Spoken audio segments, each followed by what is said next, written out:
Whenever Gideon said something like "this is going to be fucking awesome," the end result was, inevitably, disaster.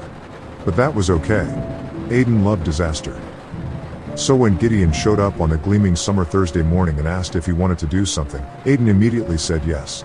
The repetitive buzzing hum of the Arizona suburbs bothered him less when the boring reenactments of days prior were brokered with the faint illicitness of Gideon's minor transgressions.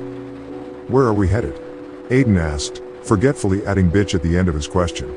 Their skateboards rattled past the identical houses.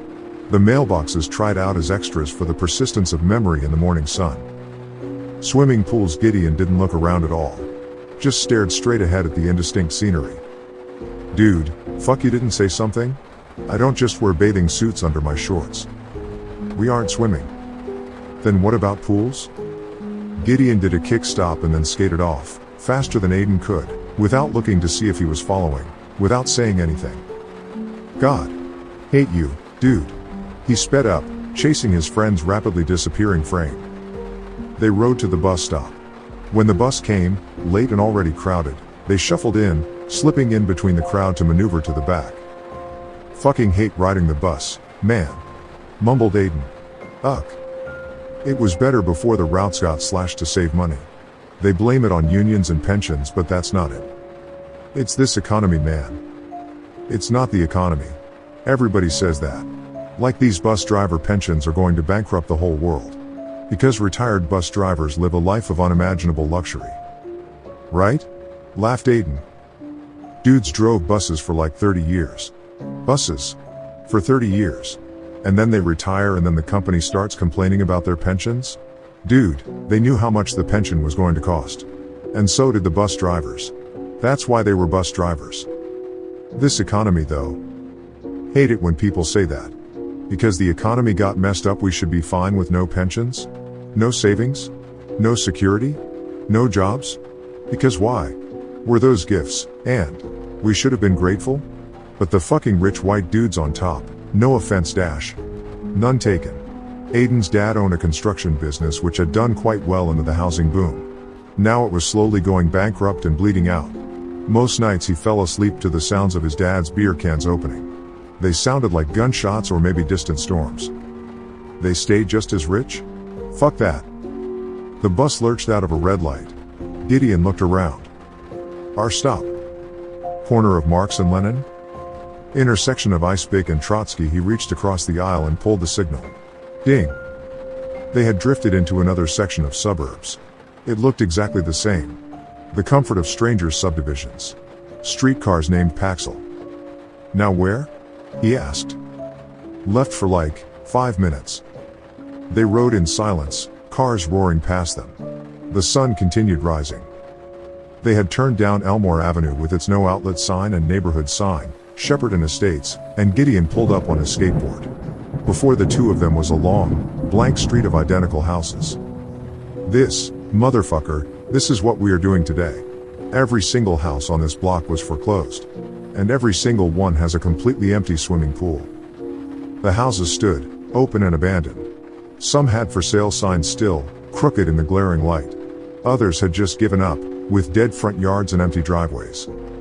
They all have pools? When the fuck did everyone think they were rich enough to buy pools? Middle-class people got all fucked up on some crazy bullshit and thought they were Nauvoo riche and shit. I saw this on some skate site. Dudes are going around the country, mapping abandoned areas. There are places in California where you can skate through like 20 miles of pools. Fuck yeah, Great Recession. Right? One other thing. They were skulking up the one driveway of the first house on the right. Aiden kept looking around, as if some crazy was going to come out screaming to get off his lawn, but no. This was an ultra-modern boom town after the boom. This was where the ghosts lived. In one of these houses, the whole family killed themselves, rather than leave the house. They were all found in the pool. Oh. So, there's that. They had waked into the first backyard. Everything was desolate yet almost seemed like it was paused, like if someone hit a button, life would start again. But things weren't paused. Things were stopped. There's that. They skated through the swimming pools, gloriously empty. They jumped fences and ducked into unlocked back doors. They ran laughing through wrecked McMansions, walls ripped up from copper wiring being ripped out. They threw rocks into windows and heard the glass sing back symphonies of subprime hymns. At the fifth house, the terminal point of the cul-de-sac, the rain came without warning.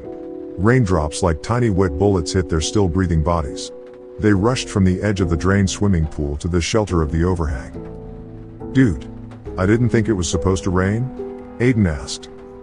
Gideon had already pulled out his phone, staring intently into its screen. "No. It says no rain for the rest of the week." "It might be wrong." "I know, but look." He held out his phone. "It doesn't even say it's raining now." They watched the rain pelt the patio. Storms in the desert come on suddenly and seem to threaten to annihilate the entire world with their veracity. And then they vanish, never to be seen again. Aiden heard a sound over the rain and saw Gideon opening the sliding glass patio doors. He stood outside and listened to the splashing and then heard Gideon call for him to come the fuck in. Immediately, he came in. And stopped. Fuck. The interior of the home was untouched. Completely furnished. The kitchen fruit bowls teemed with apples and bananas and avocados and oranges. The refrigerator was open. All the shelves were filled with perishable food items. Cruelty-free eggs and grass-fed beef and almond milk. Pictures on the wall. A happy family. Smiling dad. Smiling kids. Smiling mom. "I thought these were empty?" "They are." The panic twisted Gideon's voice until his sentence rose almost an octave. "That site said this shit is empty." "I think the site might not be completely right here, man." He was trying to keep his voice down, but he still half shouted. He and Gideon were arrested last year when the cops found them smoking pot in the mall parking lot. They were both on probation. Things had been so awkward. The real world of judges, lawyers, and probation officers pressed down with an unbelievable precision against his chest. "We have to get out, man. Somebody is obviously living here. We're breaking and entering." "No, look, man." Was Gideon pulling out his phone? Was he launching Safari at a time like this? "Let me show you." Thud. "Oh my God." Aiden whispered. Thud. Thud. Thud. "Someone is upstairs. Let's get the fuck out." He turned and ran to the sliding glass door, which was now closed and locked. He could see the pool from where he was. It wasn't empty anymore. The raindrops pounded into the shimmering water of the somehow full pool. Adirondack chairs with beach towels over the back encircled the pool. The towels had flamingos on them. Can you fucking not be fucking intellectually disabled? Gideon's little sister had Downs and he was hypersensitive about the R word, about this shit. Open it. Thud. Thud. Thud. Thud. The noise was coming to the staircase. Not opening. He hissed, not opening. Gideon pushed him aside and grabbed the door. Nothing happened. The door stayed closed. The first stair croaked and groaned and creaked. Thud. Fuck. Gideon ran into the kitchen and grabbed a stool and hurled it at the door. Aiden covered his face and the stool bounced back and clattered on the tile floor. Fuck. Gideon said. Oh. And a body bounced down the staircase. Oh my God. The body barely resembled a body.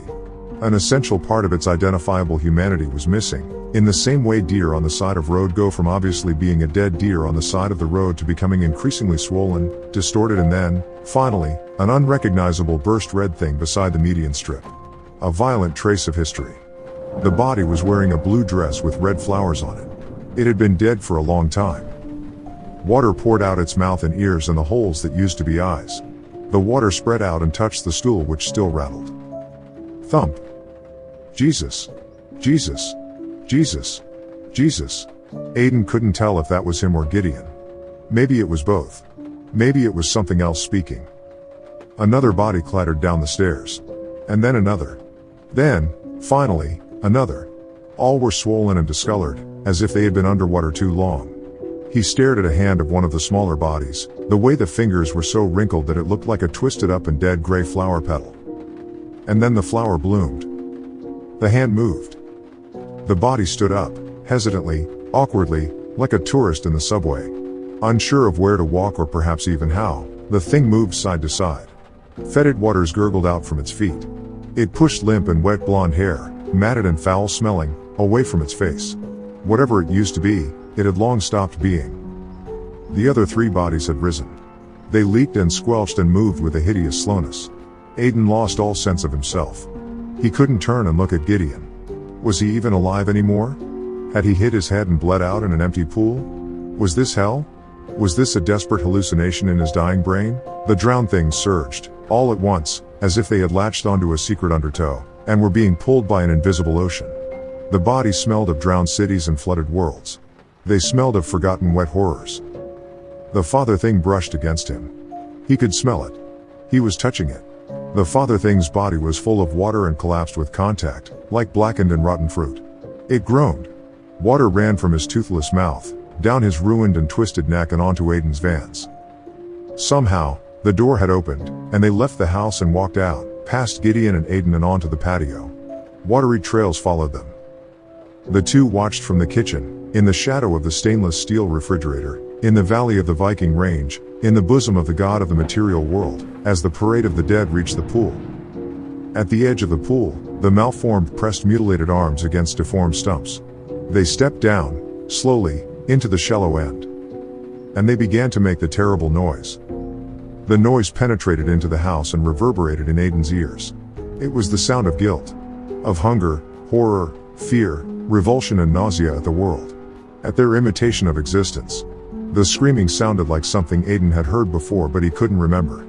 He couldn't remember anything. They walked into the water. The screams grew louder. The raindrops pounded into their faces, their cheeks. Chunks ripped off and splashed into the shallows. And then Aiden saw the change. The deeper they went into the water, the more the decay faded from them. The boy had eyes again, instead of holes. The mother's lips turned red from gray. The father's torn and flooded clothes resembled khakis, an Oxford shirt. The girl was suddenly awkward and tall and possessor of an immense and awful sadness that there was never to be anything else. The family moved into the pool and the waters rose into them. The waters poured into their open mouths. The screaming stopped as their mouths filled and they sank. Their arms and legs kicked, even after minutes underwater. The parents held the children down, when they tried to swim away, and then, nothing. Bubbles stopped escaping from their mouths. The screaming. Aiden finally recognized the screaming. It was the same noise he would make in his dreams. The dreams he always forgot about upon waking. The dreams where he died. The rain had stopped, like it had never been. The patio was dry and glimmered in the desert heat. The pool was empty, as drained as it had been before. The family was gone. Aiden finally looked at Gideon. Gideon was crying and he realized, surprised, that he was too. "Let's get the fuck out of here. Fuck this forever." Gideon's words echoed over the broken tiles, through the empty house with its broken windows and cracked doors and giant aching holes on the walls where pictures should be of happy families, smiling for the camera.